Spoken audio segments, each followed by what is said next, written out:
I would love you to tell me a bit about, where you grew up.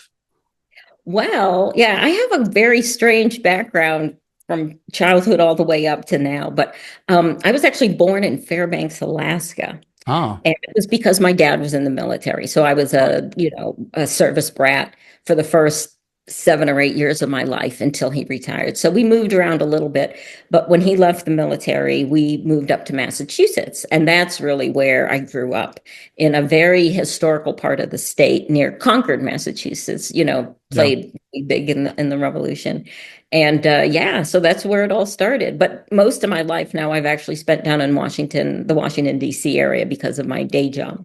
Yeah, yeah, yeah. So where, I always had this thing with army brats. Is that the your dad, would he be away or would you see him every day? Like, is it that kind of thing? Well, I think for most people whose parents were in the military, you do see them every day. Yeah. You get to live on the base where they're working. Okay. There's certainly some, I think, like especially in the Air Force, where maybe they have to fly away Hmm. or that sort of thing. But for the most part, I think they still try to bring the families to the bases, with the servicemen. So So you lived it's on base? Yeah, I lived on Fort Benning, Georgia. That's really the only one that I remember. Hmm. And that was a long time ago. And that was the paratrooper school. So there Oh, were wow. big jump towers and yeah, it was really funny. It's a different way of life in Yeah. some ways. Yeah. But it was only till I was 7 or 8. And so I can't really claim it had a huge influence on me. Yeah, sure. Okay, so after that, where did you say Michigan you went to after? No, Massachusetts. So Massachusetts, sorry, I yeah. grew up in New England, about an hour west of Boston, Hmm. in a really nice area. It's around Concord, Massachusetts, and Lexington, Massachusetts. So a lot of history. Those towns are very nice and kind of ritzy, but Yeah. I grew up in the poor town Yeah, yeah. next to them. But we got to, benefit from all of the historical stuff and all that. So yeah, that was a lot of fun. And that was, a long time ago. And life was just a little different then. And I attribute growing up there a lot to my interest in the Gothic and, the supernatural and all that. Because, I mean, I think it's to a lesser extent now, but back then, oh my God, we just thought everything was haunted, Yeah. everything. And it was a pretty spooky town. A lot of cemeteries for a small town, a lot of old, dilapidated houses. We lived in the manse, which was the rector's house in town, Oh, and those are it the is best fallen. ones. Those are the Yeah, best well, houses. Yeah. it was crazy moving into it. It was just because it was so run down and Mm. dilapidated and everything. And so, this all lent itself to my imagination, I think. Yeah, totally. And so you went to and school, like how did you find school? Was it okay? Did you enjoy it? No, not really. I Yeah. My parents sent me to a Catholic school for Yeah. 4 years. And so I was raised a Roman Catholic, but my mom was a Buddhist. So that was very Oh, strange. My mom's Japanese, or yeah. was Japanese, I should say. And so that too, I think, was a big influence. I didn't realize how superstitious and mystical Catholicism was until my Oh, husband, yeah. yeah, and he was like, whoa, this is like straight out pagan shit, just with the robes and the censers and yeah. And so yeah, all those I think end up influencing, Yeah, yeah, how totally. Were you religious even though you went to the Catholic school? Did you buy into it at all? I am not religious now. At the Yeah. time, I think I didn't have the wherewithal to really question what was going on, even though my Hmm. mother's Buddhism was like in direct opposition to some of the things that the priests would tell us. And to their credit, they handled it really well. They didn't say, oh, your mother's a heathen and she's going to hell. They Yeah. tried to reconcile the confusion. So yeah, it just sort of mystified me for a while, but especially in my later years, because I'm a little bit more of a scientist now, I really just throw off that unquestioning Yeah, yeah, belief yeah. of things. Yeah. Yeah, yeah. But I guess I also went to a school for a bit that was very religious, and you kind of had to go. I was in the choir, and I remember. I mean, there's always something truthful in all of that stuff. Sure. It's not all bad, but I think it's just that maybe the rigor that's when it gets bad. Is when it's prescriptive. So you Yeah. didn't feel bound by that, and I guess Buddhism is in a way a bit more. It's much more porous, isn't it, than Yes. And Catholicism. also Japanese people have, besides Buddhism, they have Shintoism, which, Mm. for a lot of them, those two things those two belief systems will coexist. And of course, they complement each other, so it's not a problem. But, as you said, more porous. Yeah, absolutely. And I think, at least for me, my experience is that how awkward or repulsive religion can be just boils down to so much on the attitude of the practitioners or the Yeah. person who's like teaching you. We unfortunately have some very religious people in my extended family who Mm. are freaking insane. I mean, like Yeah, yeah, yeah. opposite of Christians, and yet, so you see that kind of thing too. Gives Christians a bad name. Yeah, it's the obsession, isn't it? It's when it's brought into every conceivable kind of topic and all of these kind of things where everything seems to be kind of connected to this network conspiracy of like, and it is, it's just thoroughly boring as well. I think people to be so focused on one thing. But I mean, I guess you didn't. You. It sounds like you were, fairly open minded. And did you? So you said you didn't really enjoy school. Was that because you didn't enjoy learning, or was it what was the vibe? Oh, I love learning. Mm, I think part of the issue is I grew up in a small town, so the schools were very small. yeah. And yeah, like under 100 kids for my Right. whole graduating class kind of Yeah. thing. And when you're different, Mm, you're just an outsider. So I wasn't part of the group. And I realized there was a lot about me that was different than yeah. a lot of my classmates. For better or worse, it just kind of imprinted me for the rest of my No, life, of course. No, it more of a does. skeptic or whatever. So it was more that I love learning and I Mm. love learning to this day. Yeah, I yeah, yeah. Totally. No, no, no. So, and I guess there is that.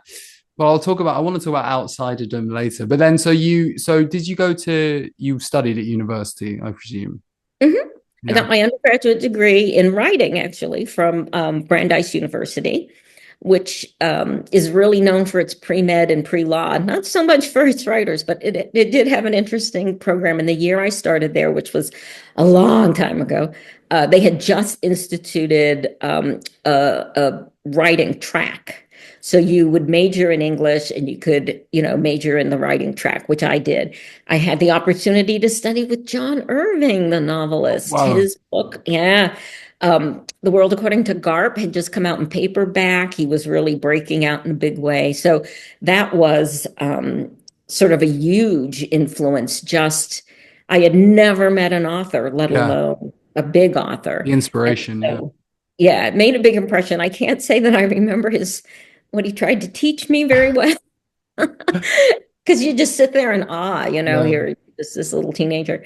But so that was the first big thing. And I ended up doing a lot of writing for newspapers at the time. So I really thought I would end up going into, to do something with my writing as a Yeah. livelihood, even though I wanted to be a novelist. I couldn't really see how does one become a novelist. Totally. But then I ended up getting an offer to work for the government, and I took it thinking I would just go for a few years just for the experience and to get the hell out of Dodge Yeah. and move away from my family. And it ended up being a whole career. Oh, that's amazing. I definitely want to get onto that, but I want to ask. It's an interesting point, that idea of like when you don't have a role model that is in your life that you can see and interact with. It's really hard. Like, how do people get that inspiration or that drive to do the thing they want to do? So how early did you start writing? Oh, very early. I mean, when I was a young teenager, I mean, even before that, I was writing stories. Mm, And how we all do. It's very yeah, momentum. You're writing a story that's like your favorite story, whatever. yeah, And if your friends start to read them, oh my God, you're lost. That's it. yeah. Once people are giving you any attention. So that was it. But back then, of course, this was way before the internet. Mm, Um, Most people didn't know an author. They didn't know what the life was really like. And so all you got was inundated with this, that's a stupid idea. You're yeah, never going to be able to make a living, et yeah, cetera, et yeah, cetera, et cetera. I think it's no less pressure these days, but at least, you have the internet, you have a lot of other resources, yeah. maybe too many resources to try to help you make your way. Yeah. No, I totally get that. So when you were writing, at what point did it kind of did it always have a slightly, you mentioned your kind of surroundings, or at least you were kind of slightly fascinated with, the Gothic and slightly supernatural. Was it there from pretty early on, those kind of interests coming into your writing? Yes. You're a I spooky kid. Yeah, I was a spooky kid. I read Edgar Allan Poe when I was 8. I Wow. mean, all of Edgar Allan Poe. I'm not saying I understood it, No, but but yeah, I just loved speculative fiction. yeah, And so, I read a lot of that, not so much all the way over to the science fiction side, but more towards the horror side. yeah, yeah, But, and then, branched out from that. I was one of those, I mean, I had a job as what we call a page in a library, and that's like a little baby assistant in a yeah. library, right? I was 15 before I was even legally able to work. I just spent all my time in the library, and I think the librarians took pity on me and said, let's give her a job. Oh, So, I would just go through the adult section and read every book. I had no idea, yeah. like literally every book.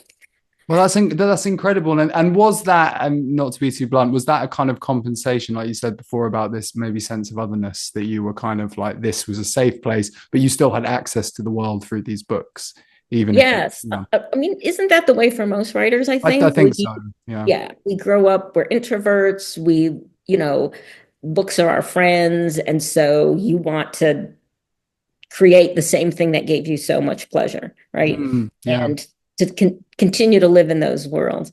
So yeah, that definitely, I mean, it wasn't a conscious decision. No, You of just course. end Yeah. up, yeah, being led that way. And so, Yeah, yeah. So, okay, so tell me, I'm very interested to hear about this job working for the government. So, firstly, did you kind of, was this just, like you said, was it like, I want to get out of here? And was that the main reason, or were you also quite interested in what the job was as well? it's so different what it was like when I was growing up than what Yeah. it is like today. Yeah. Our goal was to escape. When we Hmm. were teenagers, we wanted to escape our homes, escape our parents. The relationship we had with parents was very different. We wanted to drive a car, we wanted to smoke, we wanted to get the hell out of the house, right? And so, yeah, that was a huge Yeah. motivator for me. I had no interest in national security or current events whatsoever. My degree was in writing. But at the time, this was for the National Security Agency, which is the equivalent of GCHQ in Yeah. London, in England. Yeah. So, I had worked with computers a little bit. Now, this is when computers were still in the early ages, but I grew up in a town that was the home base for one of the largest computer companies at the time, Digital Electronics. So everybody who lived in that town touched a computer or worked for digital at some point or whatever. So I had just like a little bit more computer Yeah. experience than Yeah. most people. So NSA at the time did not look for what degrees you had. They tested you for aptitude Yeah. if you do the kind of work that they needed, which is very technical. And I did well. So they offered me a job. And I thought, okay, this will be fun. I'll do something that I never thought I'd do. I'll go live down near Washington, D.C., which I'd never even been to. And I'll do it for a few years and then I'll leave. Yeah. Yeah. Yeah. So, And they what was your job title specifically? Oh, I was an analyst, and I did spend most of my career as an analyst. I spent two-thirds of my 35 years in intelligence as an analyst. It's like a research analyst role, basically. But then the last third of the career and into afterwards, when I was a consultant, I was actually a technology futurist. And I can talk about how that happened. But Yeah. because the jobs you do at NSA are so technical, it's not like what most people think of as an analyst, because in addition to the subject matter, you have to really understand telecommunications and computer science. That's just bound up with the kind of work that you do. So I ended up at the time getting involved in evaluating some very important emerging technologies. And then later in my career, I could take the experience I had in that, which is a fairly rare thing. Mm. Called them developmental analysts at the time. But because of that, I had the opportunity to do more towards the end of my career, and then continued doing it until just a couple of years ago, I finally quit. It's just too much work. Yeah, of course. So when this consultancy thing, so what did you call it? Something futurism technology. What did you say? Not I futurism. was a technology futurist. Another way of looking at it is a forecaster. You Yes. look at emerging technologies that are coming up and you evaluate them for like their potential to become disruptive, Yeah. to become viral, to really impact society. In particular, for the intelligence community, I evaluated these emerging technologies for the potential to impact the way we do the intelligence business. Mm.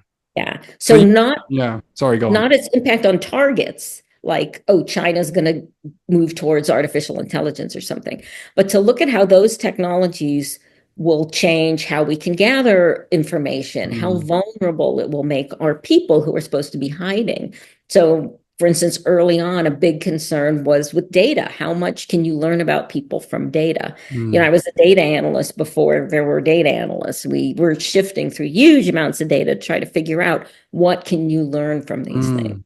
Wow, that's fascinating. And so, did that scare you doing that work in the sense that it sounds to me, I mean, could be quite existential to be thinking about these things, especially like, I mean, I know you were saying you weren't talking about maybe like, yeah, the kind of the well, I guess it is the harm, isn't it? The potential for how disruptive it could be to society. So, did you ever Well, get nervous or just feel existential rather while you were working there? I think at the time when you're in it, especially having kind of come up the ranks working more traditional intelligence targets, you know, like let's say Russia, right? Russia's Mm. been an adversary for decades. You can project it's going to be an adversary for decades. It's sort of a normal, right? A Mm. normal environment. And you grow up in that and you are used to there being adversaries, Yeah. right? And that whole concept that when I came over to this, you're so focused on doing the best job you possibly can as an analyst, Yeah. correctly identifying threats, correctly classifying them, making people aware, thinking of how to mitigate threats, that you don't think of the bigger picture. Yeah. Now, Yeah. I it does bother me. Yeah. You know Yeah. too much, I think, Yeah. probably. Yeah. Well, it's like the experience teaches you. It's like you can, when you start out, you see it in a bubble, and then you start seeing the second order effects and the third order effects. And now I've been through these damaging technologies enough, especially social media. I was one of the first Yeah. analysts to work on social media to look at it and try to figure out if there was intelligence value. I know that sounds like a really stupid question No, today, but no, totally. I don't but think. Oh, I don't think it. The first time it even occurred to me was in England, the Cambridge Analytica scandal. yes, You know, the first time where you thought, oh, you can buy adverts and you don't. It can be anonymous and it can be very targeted. I think that was the first time, maybe for everyone in a way here at least, where people were like, hold on, there's more to this than just yeah. posting pictures of yourself online. Yeah. Yeah, you're absolutely true. When we started, and I started in this field in 2007, which was like when cell phones first Yeah. broke, right? Um, Nobody, and part of my job was not only to try to develop um, a class of analysts who could work in this area, who could do quantitative analysis and sort of understand what social media was and how it worked and all that fun stuff. Mm. But part of our job was to reach out to experts around the world, researchers who were doing the work at the time, right? So we were being exposed to the methodologies that other people were developing. And so none of those researchers, a lot of whom I gave their first contracts, Yeah. government contracts to, right? None of us thought that it was going to become a tool for mass propaganda. Yeah. Go back and look at the literature. All of us thought that it was going to be this great tool for democratization, that it Mm. was going to take away gatekeepers and people were going to have more opportunity to, but we were so naive. And so that experience really taught me to look at it with a much more critical eye at emerging technologies. Like right now, generative AI. That was all I was doing as a consultant the last Mm. couple of years of my consultancy. And my attitude towards it now is very different after what I'd gone through with um, social media, knowing how much the tech companies, Yeah, of course. lie and manipulate and all that, and Yeah. that you really have to read between the lines of what they say and what they're doing to figure out Mm. what they're probably going to do. And so I'm very much a proponent of regulation for Yeah. generative AI. And Mm. of course, we're not going to get it here in this country. So No, because it's too valuable. And I mean, do you? So obviously, yes. It's. Do you have like a projection of like how much the impact will be felt in terms of like a timeline? Like, do you think we're going to get to like AGI or whatever in the next 20 years or something like that? Could it happen? That's a great question. So when I started as a forecaster, we were saying AGI in like 50 years. And then very quickly it jumped down to 30, 20. Yeah. And recently, right, it depends on who you listen to. Some of them will say we're just a couple years out from AGI, but the Wow. devil is really in the details. Mm, Like if you look at generative AI today, you can find people, experts who are saying that it's very good, and then you mm, can also find evidence that it's very bad. The problem mm. is all of this is completely overshadowed by the fact that all of the big developers are trying to become the Google of generative AI. Yeah, of So course. they are lying, cheating, and stealing Mm, in order to race to the top, because whoever makes it to the top is going to dominate the field just like Google, and mm, reap all those benefits for decades. mm. So you really need independent oversight, but that's just not what we have. And so Yeah. you have to take so much at face value of what these companies are telling us, who are, by the way, complete thieves. Yeah, of course they are, and I mean you'll know, you'll know all about that. And in fact, talking about that, so I mean, I'm getting the vibe because obviously working as an intelligence analyst, you've got to be pretty smart, but you've also got to be quite dedicated. I mean, you've got to focus on the job. It's not a job you can kind of just go, yeah, like Yeah. so. But how did you do writing and work in such an intense job at the same time? Well, not well. I didn't do it well. I tried to write every day. I actually went away from writing for a long time. Yeah. When I had only been at NSA for a few years, this kerfuffle blew up where congressmen um, stopped federal workers from earning money for any writing they did, even if it had nothing to do. Yes, it was tied to honorarium for congressmen because they were getting paid to give speeches Yeah. about their fucking job. And so they Yeah. thought it would be that the bill would be defeated if they looped in all federal employees, if they extended it, but it didn't get defeated. So all of us, even if people who were writing gardening columns, or I was a Mm. musical critic at the time, I was writing about the DC music scene, and I was writing for Oh. 3 magazines, and I had to stop. I had to stop writing. So I was like, okay, fuck it. I came to DC. I want to learn to do this job as well as I can. The Mm. writing wasn't going so great. So I'm like, Mm. okay, I'll just stop. And so I stopped until I was 40. And Yeah. then I came back to writing. And so when I came back to writing, it was terrible. It was like just getting up off the couch after, 20 Yeah. years saying, I'm going to run a marathon. Yeah. Yeah. So it took a lot to get back to that. And so the writing in the beginning was terrible. But I'm a very stubborn person, so I just kept at it. Yeah, yeah. And I mean, I think that's true of a lot of people. Like, no matter what creative pursuit, if you come back to it, it's meant to be, it's meant to be Oh, for you. Well, no, definitely. I think, tell me also, out of interest, is music a passion? Are you a musician as well? Were you writing about it or do you just love music in general? I was a musician. I was a pianist. But yeah, I just love music in general. But also, this is a weird thing. The tiny little town I grew up in had a recording studio in it, and it was actually one of the biggest, like technically advanced recording studios on the East Coast in this tiny little stupid What was it town. called? It was, oh, what was it Is it called? famous? Well, at the time it was. I think it's really fallen into the dustbin of history. But like the Cars recorded there before they were the Cars, Yeah, Airs yeah. recorded there, all of the people from there. And so I had become a friend with the owner. What was that called? I can picture the logo and everything. I'll It was find on the out. floor above the Woolworth, Yeah, the yeah, yeah. Woolworth five and dime store. Um, but that's really why I got into the music world, because I had spent time at that recording studio Oh, as that's a so young cool. person. So yeah. Yeah, recording studios are great because it's a lot of, I mean, it's doing, but it's listening and it's collaborative, but it's a kind of strange alchemy in a recording studio. So if as a creative person, it's working on the mind in a quite an interesting way. Well, plus I was I came from a very unworldly family, right? And Mhm. so as a kid, I was probably not as mature as I should have been at that age. So to go in as a teenager and be around these musicians and Cool people, adults, yeah. yeah, it was really I aspired to it.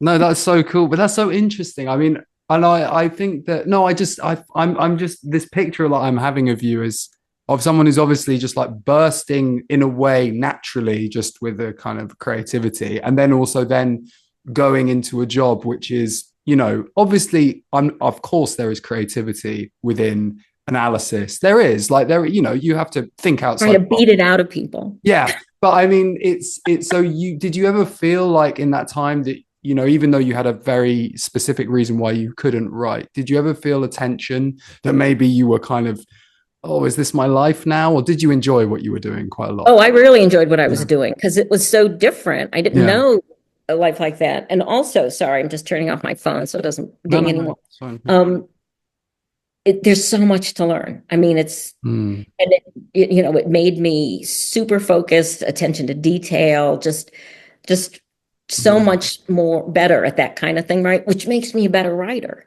and makes certain things about writing of easier, course. like figuring out plots, being able to handle something that's very complex and interconnected, Mm, like that's nothing because that's, you're looking at a 20 different threads on any one particular intelligence topic, maybe more, mm. You're used to that complexity and understanding how things relate and dependencies and that kind of thing. Um, yeah, Yeah, no, it's no, yeah, that is so true. And was there anything? Did you study? Did you ever did you get a sense of people while you were working at the age at this age? Like, is it more like a kind of, you said is? I mean, I think you said before something like you maybe didn't get like the kind of bigger picture of it because you were kind of focused in it. But at the time, were you getting a sense of what people in your country were feeling, like the sense of the nation through your work? well, so one thing about the intelligence community is, here in the United States, there's 18 different agencies that make up the intelligence Yeah. community, and each one of them is very different, and the culture of each one is very different. So an NSA is probably the worst. It's very insular, and it very much inculcates people into, brainwashes them, right? Okay. Like you're in a cult once you go to NSA. Yeah. Sorry. Yeah. Um, Yeah. but I've worked at other places. So I was at CIA for 10 years. I had to do a couple of years in policy. So I was in the Office of the Secretary of Defense at the Pentagon. I was in the State Department. So I had this really broad career, and it afforded me the opportunity to be able to contrast, right? Mm. Like, so it wasn't until I got to CIA, I think, that my mind was really opened more at the people aspect of Yeah. it, but also because CIA is the main agency for human intelligence, that is, extracting intelligence from human beings, right? Spies. So, yeah. So that whole person to person and evaluating a person, how Yeah. they think, where their vulnerabilities are, et Yeah. cetera, without, becoming a psychologist, but you get enough of Yeah. that definitely influenced my ability to develop characters. Yeah, that's so interesting. Oh no, yeah, no, that makes total sense. So when you started writing again, when you said you're around 40, did you immediately snap back to the things that you were interested in when you were younger? Like, was it kind of immediately, this is my comfort space. I know what I want to write. Was that the vibe? It did. There was a short story I had written in my 20s that wasn't great, but I had never been able to stop thinking about it. Mm, But when I decided to start writing again, I said, that story, I'm going to try to develop that story. And that's what I did for 10 years. Now, I did write other things mm. because I stupidly made that story way more complex than any beginner had a right to Yeah. try to write. And so I had to keep putting it away when I would run into a brick wall and like, oh, I Yeah. don't know how to handle this. I don't know how to handle it. But that book ended up being The Taker, which was the Yeah. first book I ever got published. Well, that's 10 amazing. years, Yeah, how long ago did that get published? 2011. 2011. So okay, so when you how did you like when you got published, did it threaten the your enjoyment of the job that you were doing? Like Oh, what of course. Yeah. So what did it feel like immediately after getting published? Were you, I presume you must have been kind of like a dream come true kind of feeling. It was, but also because the publisher who acquired it, Simon and Schuster, decided they were going to make it a big one of their big books. So Mm, they put a lot of effort behind it, and that had a lot of demands on me for mm. travel and all that. And at the time, I was at CIA, and they are very controlling Yeah. figure. Um, they didn't want me talking to the press willy-nilly, even though it had No. nothing to do with intelligence, and I wasn't going to talk about intelligence. I was still an employee and I was bound by certain regulations. So they came to me and they said, okay, we understand that this has nothing to do with intelligence or whatever, but we want you to give us 4 days to approve or deny whether or not you can speak to a particular member of the press. Wow. And at the time, I was going on a press tour, and you Mm. sit in a tent, and people just decide to come up to you and talk to you. Right? They're not all scheduled. And I said, I can't do that. It would either be me going back to Simon and Schuster and saying, I don't want this golden ticket, Willy Wonka. No. Right? And so I Yeah. quit. I did quit. You quit. Yeah. Amazing. Well, that is the right choice. And so I'm presuming then that's when you did your consultancy work after you quit. Is that right? It got really jumbled. So the first year I just was writing because I was under contract for two more books in that That's trilogy. incredible. Yeah, and Yeah. it was back then it was Yeah. more common because they really liked fantasy trilogies, Yeah. but I didn't know what I was doing because it was only my second book. And it was terrible. So after the first year, I was like, oh, I got to go back to work. This is too much stress for me. Yeah. So I got hired by a think tank. I went to work for the Rand Corporation Hmm. for a couple years, and I just right away they just had me going back and supporting CIA. Yeah. So on a contract, and that's when I started working as a tech futurist because they. I had done some of this while I was at CIA. I had done the social media work. Yeah. Then Rand kind of moved me over to a more general field, the forecasting part of things. So I did that for a few years, and then I had the opportunity. I got the offer to go back to NSA actually, and I could just finish out my to get the last years I needed for retirement. Yeah. It's not uncommon; people will do that. So I left Rand, went to NSA, timed out of my years, retired, and then CIA hired me back as a consultant Oh, again wow. Yes, it in is emerging jumbled. I see. technology. I see. And so, Yeah, but all this time though, you're still, once you start that in, right, the early 2010s, you're not stopping writing after that. That right. you just carry on going. So at what point, whilst doing all of this, having this pretty much other life professionally, at what point did you feel like writing moved away from being a stress and became something where you were like, okay, I can own this a bit more? It's still a stress. Yeah, yeah, yeah, of course. But you've had accolades, you've had people, you're well established. And your writing, your books are part of a canon of modern horror. I mean, like, Oh, aren't you sweet? no, but it definitely is. Like, everyone knows The Hunger, everyone does. Like, Weirdly. yeah, but that's a great book, and I love the period and everything. Like, tell me about that, because would you say that's your most successful book or your most well-known book? Or is there another? Oh, absolutely. Yeah. I mean, The Taker was fairly well known, but the two other books in the trilogy did not do very well. Hmm. Publishing was a different world back then. And so you could make more money back then. But Yeah. now, I don't know how it is in the UK, but in America, they tend to buy world English rights now. Hmm. So you can sell foreign rights, but it's not as helpful. And so back then you could make a lot of money. You would sell your North American rights to your publisher, and then you'd go around and sell rights Yeah, to yeah, other yeah. parts of the world and in English and in foreign language, all that changed. Yeah, The Hunger is definitely my best known book. It has sold well over 100,000 copies just in the US. I have no Incredible. idea how many copies it sold overseas. It was published in 18 languages, something like that. Mm. Yeah, very grateful that the book has done that well. Yeah. How did it feel? Just I guess kind of if it's a thread that runs from childhood and it is I mean, there is a romantic ideal about being a writer, especially if you come up and you don't have any role models immediately in front of you. To have the validation from readers, did it feel good or was it a pressure as I well? don't feel validated in the least. Why not? Why It not? doesn't seem real. I mean, I go into bookstores and I see the books and I don't feel like any connection to them. Really? Weirdly, the only time when I look at a book in a bookstore and I'm like, that's my book, is when it's in an airport. And I've Yeah. heard other authors say the same thing. It's weird. Um, Mm, I don't know why. I think probably because I haven't broken out.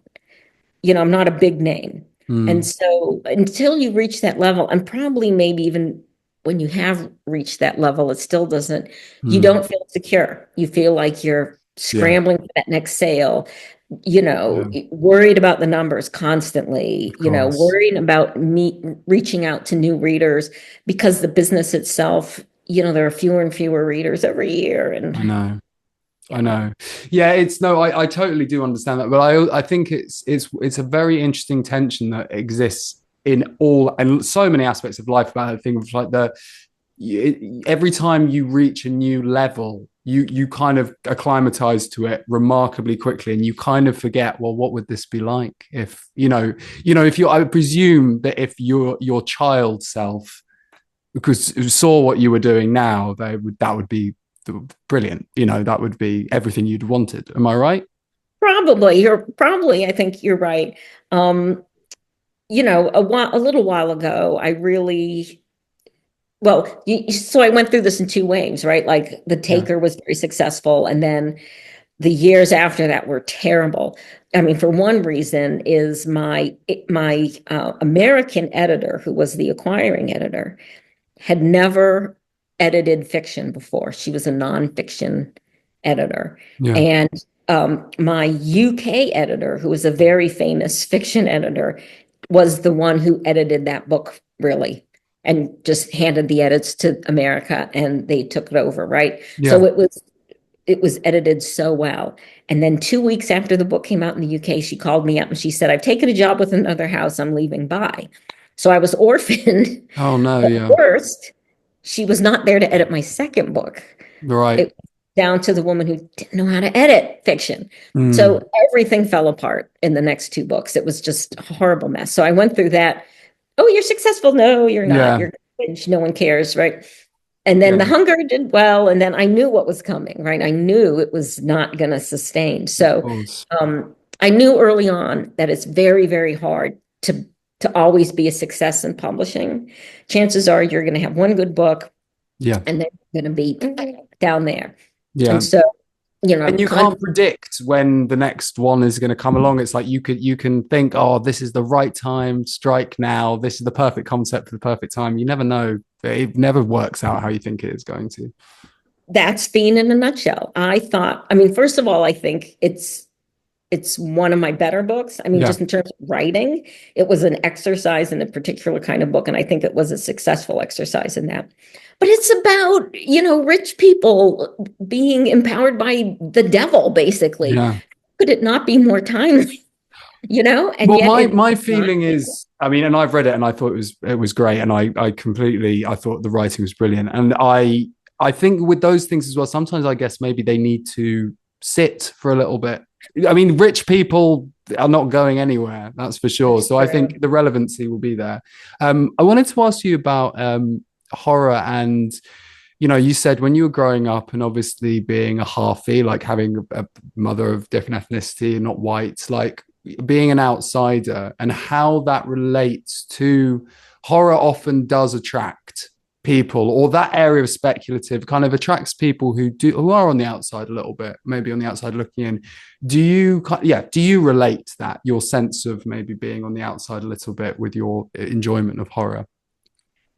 That's an interesting question. I mean, I think you're absolutely right. I think of the horror writers I know, and I think most of them identify as being an outsider in some way, even Mm. if they are a member of a privileged class. I can't think of anyone I know who's super well adjusted who's a horror writer. That's not to say they're not nice people. No. Uh, Maybe they recognize their issue and they embrace it, Yeah. right? They But don't they're a bit inflict it on nutty. other Yeah. people. Yeah. So yeah, that's probably part of it. What I tell folks too is I think especially when you're a woman and you grew up in the era I did, Yeah. and you're small Mm, and you're, of a strange ethnic background, you are powerless. You are mm, powerless. So you yeah. are looking for things that will give you power. And Yeah. writing was part of it. It was a way to have a voice and to express myself and maybe have somebody hear it, read it, whatever, who otherwise nobody ever would have listened to me. Yeah, of course. And horror as well is it is expressing extreme emotions. It's like even through the metaphors of, the monster or whatever it's not, it's quite deliberately kind of shaking you, Yeah. So was that, did you, I mean, I guess as well, like are you an emotional person, like in general, like, or is writing like an outlet for you where it's like that's where you're kind of working through stuff? Well, I mean, for me personally, when I was younger, yes, I was more emotional. Mm. But now I'm old and I've been through a lot. And kind of, after a while, it rubs down the highs and it Yeah. raises the lows, right? So I worry about that a little bit. So I probably become more cerebral, Yeah. and my stories are more in the head than in evoking Mm. a big emotion, which worries me a little because one thing I've noticed is that the horror community is tending to skew younger than some other communities. Yeah. So I also write thrillers, for instance, Yeah. and mystery, crime, thriller that tends to skew a little older, Yeah. and especially spy thrillers, which is what I write. That's like rest home audiences, right? Like that's Yeah. old white men, Yeah. quite frankly. And so I worry that maybe the kind of story I want to tell and the lack of emotion and all that is not going to resonate with horror audiences as much. That's interesting that you say that because I feel your writing is pretty emotional. I wasn't saying it as a kind of, I wasn't saying I think that your writing is kind of more clinical or more cerebral. I was saying that I feel that maybe it's just one of those things where you're being critical of yourself, but it might also be quite hard to objectively see what someone else, like what I see when I read it. I mean, I haven't spent thousands of hours rereading it and editing it, so I don't. So I definitely think it's there, and especially in like your most recent book, like Fiend, it's like there's anger in there, Oh yeah. So that's all I meant, I guess, is that kind of sense of, especially if you're saying that you felt a kind of sense of powerlessness, which I completely understand. It's like writing is such an amazing way, and especially horror, to give other people that sense of anger as well. Like, for example, I read horror mostly to feel something. I mean, I'm an emotional person, but I love connecting with an author's mind and feeling emotion through their writing. So I wouldn't doubt the emotion that you're putting out there. Personally, I wouldn't say. I'll probably always be an angry little person, but yeah, that's true. Fiend had a lot of anger in it. Yeah. But as you were talking, I was thinking of it, if there's emotion in my stories, a lot of it is because my agent and my editors are in the track changes are Emotion. saying, yeah, more emotion. What is he feeling here? Like, I know, but isn't that's just the process of writing? I mean, that's it why I is. guess you need an editor and stuff. And no, I thought Theme was great, and I think that it's not. I mean, it's only just come out, so it's like it. The great thing about the horror community is that it doesn't care about newness. In my experience, I mean, there's obviously hype, but stuff sticks around, stuff gets discovered. It's not. It isn't things can be viral, but then things that have been past have been viral as well, because that's what's so good about being part of a community like horror, is it's so niche and the people involved love it. So they love crate digging and they love discovering, their favorite authors, work. Um, That's good to hear, and I'll tell you why. And it's good to be reminded of it. And my agents and stuff are telling me the same thing, like, don't freak out. But I think a lot of us authors, because we have to be so involved in the promotion of our books, yeah. because all we get is social media, really, these days. You Mm, don't get money for anything else. yeah. So you spend all your time, on Instagram or TikTok to a lesser degree, mostly Instagram, a little bit of blue sky over here. And Yeah. and you just see this constant churn, people talking about the books that are out this week or whatever. Yeah, yeah, When you miss that wave, you get the feeling that, well, that's it, tits up. That's it. We're not yeah. gonna. Yeah, no, I do understand. One second, I just need to stop my little puppy from itching. Who is Come and that? say hello, you naughty thing. This is my little. We got her. She's 6 months old. She's called Dofu, and Dofu. and she's very sweet, but she's got a slight allergic reaction in her ears, so she's quite an itchy little thing, and I have to occasionally. She gets stuck on the itching track, and I have to Yeah, interrupt her. but she's adorable.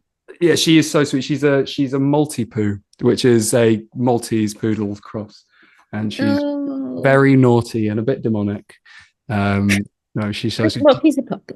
Yeah, He's a puppy. no, I know. Stop itching, please. No, I completely, yeah, no, it is right to be reminded, and it's why the horror, the niche is such a great thing. I sometimes feel sorry for literary fiction writers because that's like, what I mean, unless you're like you are kind of the powers that be, kind of say, you know, you're a great writer. Who is your audience? I mean, and how can you find it?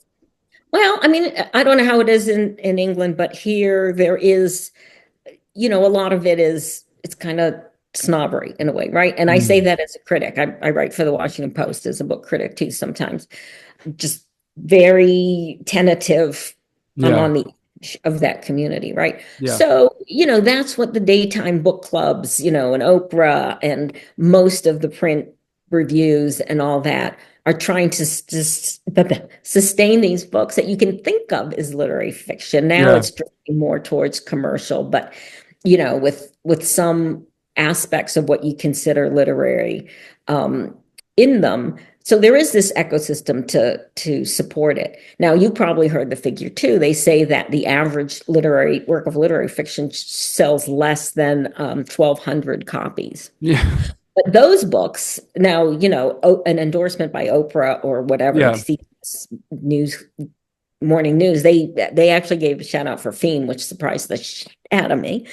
But they don't carry the same weight they used to, no, but because of they'll social media. still move some copies. But Yeah, so, yeah, I mean, I think even the whole idea of what is literary fiction has certainly changed a lot in the last 30 years. yeah, definitely. I mean, it's all evolving, but I think this is like reinforcing my point that in a way, what's so nice, what I love about horror is it's like a little ecosystem that in itself is a massively broad church and is Yes. very accepting. And it's almost like literary fiction wishes it could have a name like horror because horror isn't one thing; it's so many things.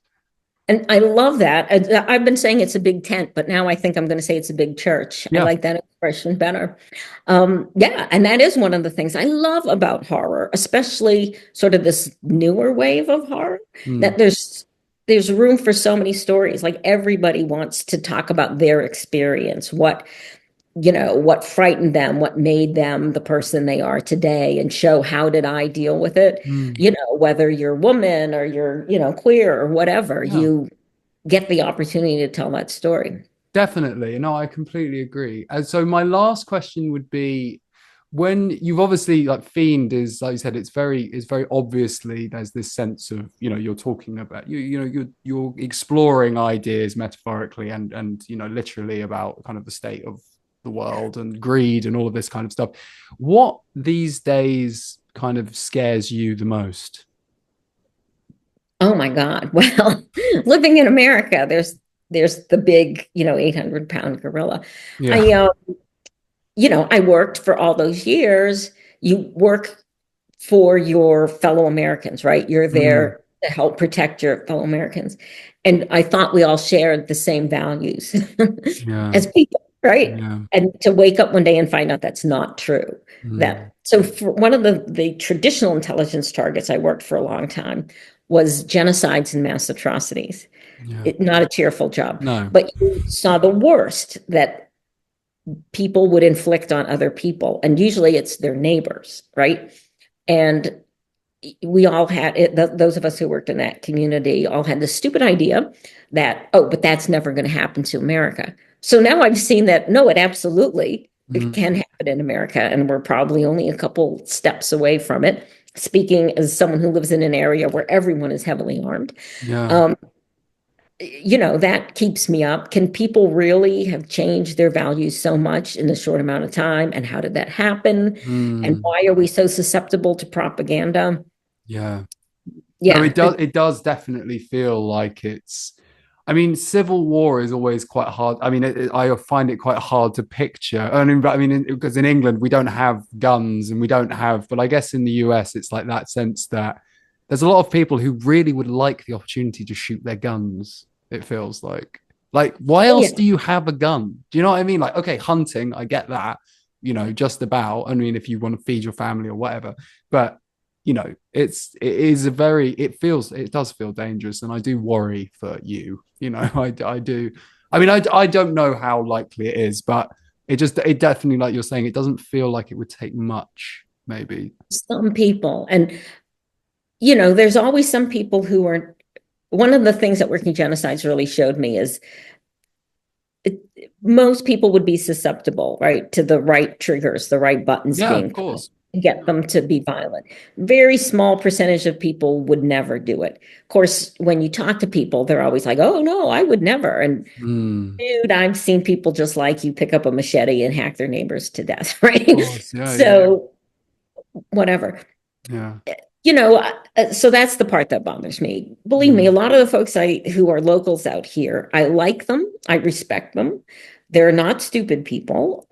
They know how to use their guns. I think most of them would not do something so foolish or destructive, but a few of them would. And yeah. now this environment where the downward pressures on those people have been lifted a bit.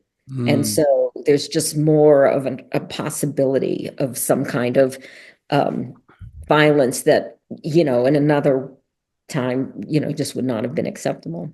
No, it is. It does feel like society is yeah, well, like you said, that it's just there's less and less what's the word that you use to describe what should happen to these tech companies? Regulation. I mean, it feels like people dysregulation of like, people freedom, rights, all of these kind of things. It becomes very amorphous, and those things are meant to protect us, but it feels like in America, especially, like First Amendment and all of these kind of things are they kind of losing their point. Freedom of speech used Oh, to absolutely. for hate. It doesn't make sense, does it? Really. But it is very scary, and it is.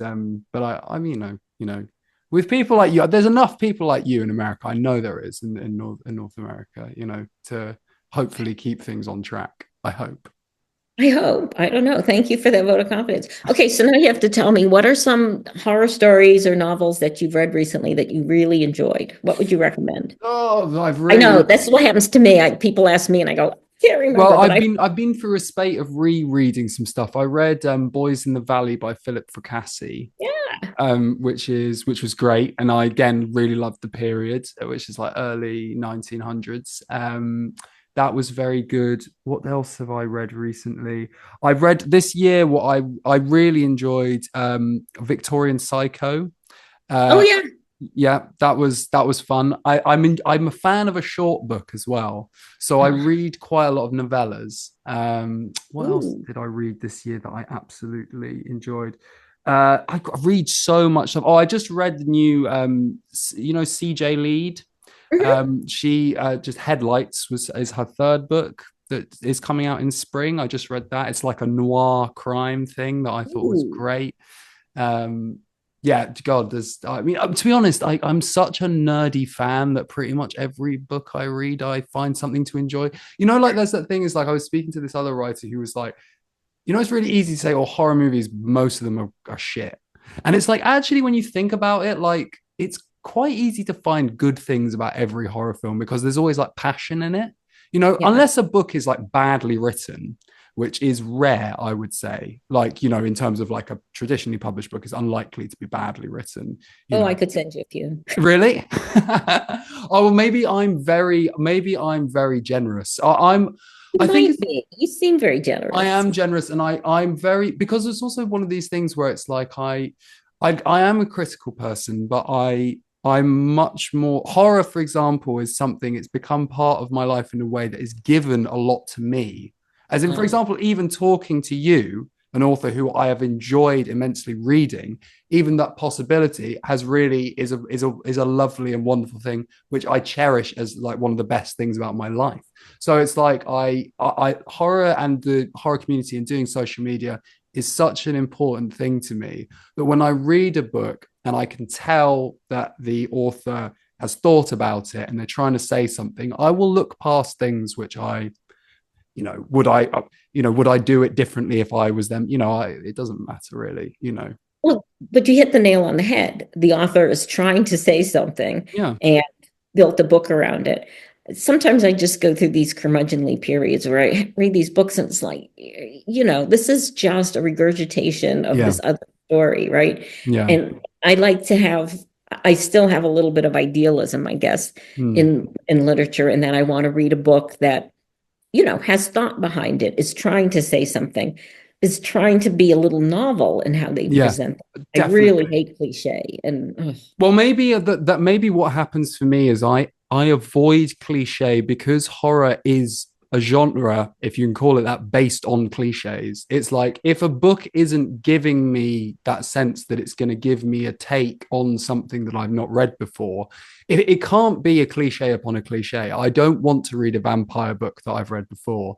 I want to read a vampire book that has kind of, a different perspective, a different location, a different era, yeah. something which and all of these books, they should, if they do their job well, use horror as the metaphor to explore the things that are happening right now. you know so I think my generosity, probably there's a bit of a filter that comes before, where I have trusted sources. If there are a few people where if they're like, that's a good book, I will trust them, and they're usually right. And but what about you? Do you read horror?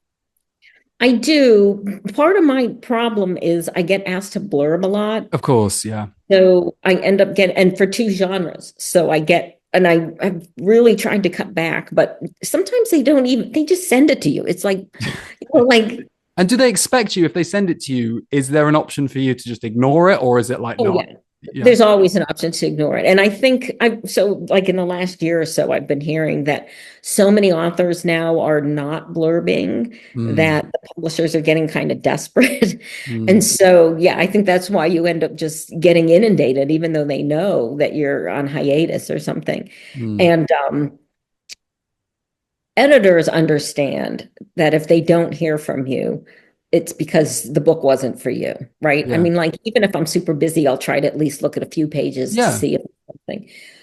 But sometimes authors don't, and they will like hound you. Yeah. No, it's Yeah, that's really sad. no, totally. And I mean, I get that all the time, actually, especially because I do a lot of like work with indie authors, because indie in horror is a great thing. Self-publishing is not as dirty a thing as it used to be, and it's actually a really great pipeline. There's a lot of very successful horror authors who have come up completely self-published. But then on the flip side, then you also get these kind of, I don't know, socially inept people who all they will do is constantly get you. Can you read my book? Can you review my book? Can you? And it's just, I mean, I guess that's just a type of person. I could never do that. The thought of it makes me want to throw up. I could never hound someone. Yeah. Because Well, I think too, sometimes folks, especially if you're just starting out, you think everything is going to make a huge difference, and that yeah. that's be the thing that's going to catapult you, rocket you Mm, to success. And I try to tell them a blurb for me is not going to do anything for you, really, yeah. other than take up some space on your page. I understand that. It's like, if you don't have a blurb, to have a blurb is wonderful, but like, don't put so much weight on it, because That's it fair. really isn't. And they'll get over it, hopefully, or Of course it'll they will. Yeah, destroy them. they definitely will, because they're probably doing it to about 20 other people as well. That's true. That's That's that's the thing. That's what I read into all of these things. Is like, it's not just me. It's just a little bit annoying, and I find it a bit annoying. But social media is so much easier. I mean, you won't have the kind of people that I have reaching out to you, to do it. But no disrespect to them though, because I think everyone who hustles hard for something they're passionate about, you just have to kind of take that. Like, sometimes someone's gonna connect, and so for me, it's all about, if I don't know you at all, like, as in, I feel like people, especially online, they need to work to I need to, I can't, it can't just be, I've never heard of you. Can you read my book? It needs to be, I want to see you engaging with reading other books, not just talking about yourself, talk about, so, but that's just the social media side of things. But it's very difficult being a writer and having to do social media coming up. It's really hard, I think. Yeah. And I know it's really hard for the indie folks, and I really feel for them. And it's great that the community is so strong. But what you just described, right? Kind of holding their hands to the fire, their feet to the fire there, that's part of the educational It thing. is If somebody doesn't tell them that you've got to be part of the community, so you start to understand what the norms are. totally. And it kind of forces you to read other people's writing. I've certainly seen writing Mm. from people who don't read anybody else. You can tell. Yeah. Yeah, you can tell. You meet them at writing conferences and they're like, "Oh, I don't like to read." And you feel like saying, Yes. "Well, then what do you want to write?" Insane. No, totally, and I mean, but it's like the wider metaphor about society. It's like the more you put into something, not only in terms of for your own enjoyment of reading, but the more that you kind of reach out and kind of reaching out to other people and supporting other people, the likelihood that that is going to come back to you is tenfold more likely to Absolutely. have success. Whereas I think if you see it as like I have demands and my writing is good and I don't need to look outside of it, and I know it's not, it's so much that you're just narrowing your target so much. But I'm not getting the impression that that's how you operate at all. So but yeah, I've really enjoyed talking to you. You're Same here. Thank you so much. This has been so nice. yeah. And it's nice talking to a rational person who thinks. I do. I try to think. I mean, I know it's really, as I said, like it's a very lovely thing to be able to be honestly, like 2 years ago, I think, because I've been reading horror for ages, but like I think about 2 years ago, I was like, oh, I really, when I was reading about, I can't remember actually what specific book it was, but I just like, I really want to talk to this writer. And so now to be able to like, I read Fiend a couple of months ago, and it's so nice to be able to talk to you and to just get that insight into you. You're I mean, so that's the point of this. Well, why the style of the interview that I do is less specifically about one thing and more about you in general. And you seem very lovely and also incredibly cool. I have to say, working as an intelligence analyst, that is cool. You're a spy, and I'm going to tell everyone that you're a spy. well, I'm retired now, so you can. That's very kind of you. No, this has really been so enjoyable. You're a great interviewer Thank you. and so considerate and thoughtful. I really appreciate it. Thank you so much.